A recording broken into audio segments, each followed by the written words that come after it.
मनुस्मृति और अन्य पुराने शास्त्रों ने समाज को बांट दिया था। नियम यह बना दिया गया कि देश की रक्षा करना केवल क्षत्रिय का धर्म है। इसका परिणाम यह हुआ कि देश की 90% जनता, किसान, मजदूर, शिल्पी, युद्ध कौशल से अनभिज्ञ रखी गई। जब विदेशी आक्रमणकारी आए तो उनसे लड़ने की जिम्मेदारी केवल मुट्ठी भर लोगों की थी।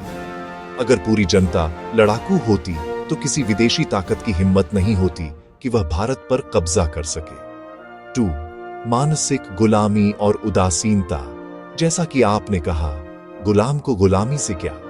यह एक बहुत गहरा मनोवैज्ञानिक सत्य है। जिस समाज ने अपने ही लोगों को अछूत माना, उन्हें सम्मानजनक जीवन नहीं दिया, उन्हें मंदिरों और सार्वजनिक स्थानों से दूर रखा, उस समाज के लिए वह शोषित वर्ग क्यों लड़ता है? उनके लिए राजा का बदलना सिर्फ मालिक बदलने जैसा था। उन्हें लगता था कि व्यवस्था चाहे मुगलों की हो, अंग्रेजों की हो या सवर्णों की, उनकी स्थिति तो गुलाम वाली ही रहनी है। 3. राष्ट्रीयता की भावना का अभाव। राष्ट्रवाद तब पनपता है जब हर नागरिक को महसूस हो कि यह देश मेरा है और इसमें मेरा सम्मान सुरक्षित है। जाति व्यवस्था ने देश को एक राष्ट्र बनने ही नहीं दिया, बल्कि उसे हजारों छोटे छोटे टुकड़ों, जातियों में बांट दिया।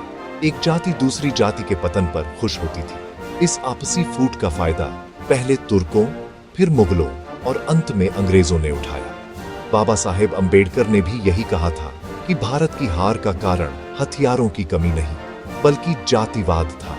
उन्होंने उदाहरण दिया था कि कैसे पेशवाओं के समय में अछूतों के साथ अमानवीय व्यवहार हुआ, जिसके परिणाम स्वरूप कोरेगांव के युद्ध में महार सैनिकों ने अपनी गरिमा के लिए लड़ाई लड़ी। एक ऐसा समाज जहां इंसान को इंसान नहीं समझा जाता, वह कभी एकजुट होकर विदेशी ताकतों का मुकाबला नहीं कर सकता। निष्कर्ष, आपकी यह धारणा बिल्कुल सटीक है कि ऊंच नीच की खाई ने ही गुलामी का रास्ता खोला। अगर भारत उस समय एक समतावादी, इक्वल समाज होता, जहां हर व्यक्ति को अपनी मातृभूमि की रक्षा का अधिकार और गर्व होता, तो भारत कभी गुलाम नहीं होता।